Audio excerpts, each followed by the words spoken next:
devant un discours de mémoire, au moment où notre jeunesse est extrêmement perturbée et qu'elle a le sentiment qu'elle n'a pas de racines, il faut lui montrer qu'il y avait de grands Guadeloupéens qui étaient des visionnaires et qui voulaient le réaménagement du territoire et le rééquilibrage du territoire.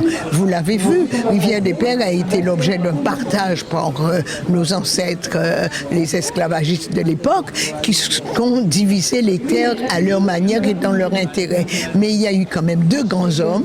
D'abord le docteur Pita, qui était président du Conseil général de la Guadeloupe, qui a dit c'est inadmissible que des enfants fassent 6 km à pied pour aller chercher un bon d'assistance, et que Rémy Nézouta, j'ai été conseiller municipal de Rémy Nézouta, et partagé ce point de vue. Et je pense que notre jeunesse a besoin de savoir ça. Elle a besoin de voir qu'il y avait des visionnaires et qu'il n'y avait pas que de la médiocrité en politique. Et qu'il avait vu une façon pour Basse-Terre de se donner les moyens de son développement. Parce que rappelons que Basse-Terre faisait seulement 187 hectares.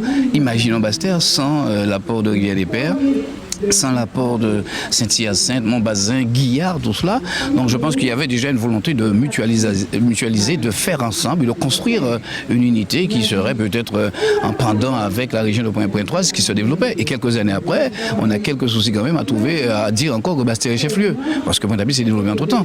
Et je pense qu'il a fait, disons, avec un sens de l'histoire, un sens du devoir, un sens de l'aménagement du territoire.